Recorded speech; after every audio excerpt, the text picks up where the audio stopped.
खबर तो पुरानी है, लेकिन लागू वो 22 तारीख से होगा। नई जीएसटी, लोगों को बड़ा इंतजार है। कौन सी सारी चीजें हैं, रोज विज्ञापन आ भी रहा। पांडे जी तो कुछ खरीदना है कि नहीं खरीदना है? नहीं, कुछ हमको बहुत अच्छे, तुम भी हमारे ही तरह हो पांडे जी। हाँ, हमारे पास जो चीज है वही चीज है, बस चल रही है, बरसों से चल रही है वो हम भी बहुत जल्दी नई चीज।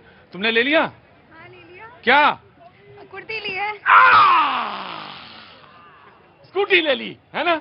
बहुत अच्छा, बहुत बधाई हो स्कूटी के, गॉड ब्लेस यू। स्कूटी नहीं ले ली तो 22 तारीख से जो नई जीएसटी की दरें हैं वो लागू हो जाएंगी।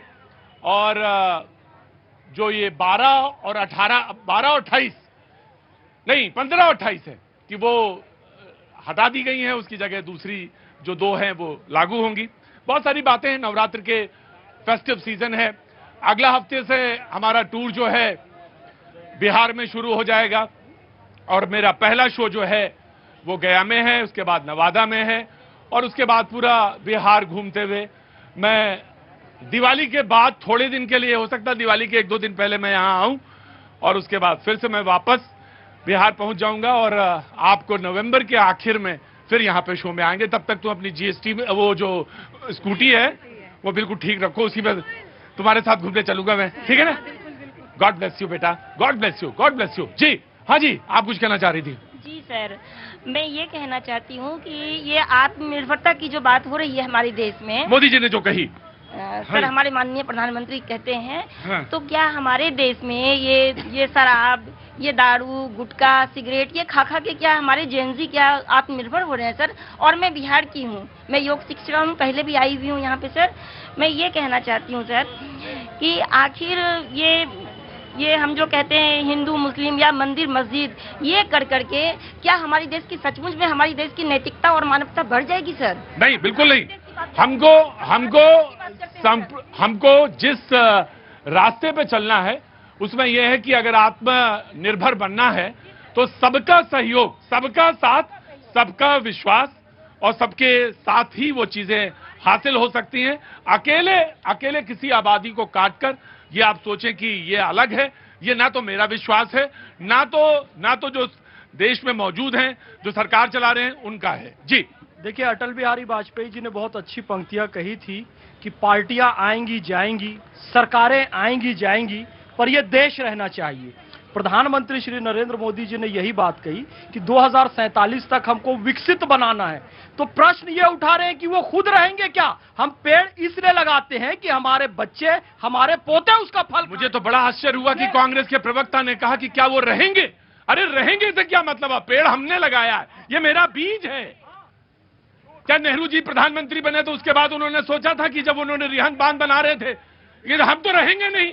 अरे नहीं रहेंगे क्या होता है? एक विजनरी आदमी जो कोई विजन देता है तो कह रहे अरे 2047 की बात क्यों कर रहे हैं आप प्रधानमंत्री? नमस्ते सर, कहां से आना हुआ सर? इंदौर से साहब।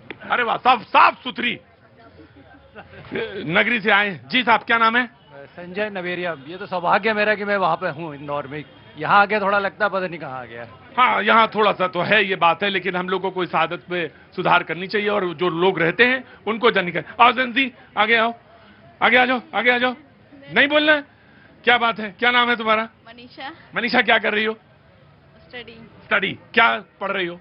बस अब बच्चा हो गया, पता ही नहीं है कि क्या पढ़ रहे हैं। वो तो पता होगा कि क्या पढ़ रहे हैं। मैं जानती हूँ। क्या पढ़ रहे हैं? बस करो।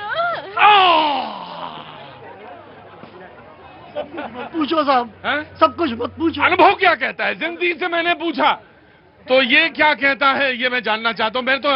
मैं उसी एज में हूँ जहाँ लोग पूछते थे भाई कहाँ से आए हो, किधर से आए हो, कौन सा रास्ता है, कहाँ से आए हैं आप? मैं रोहिणी से।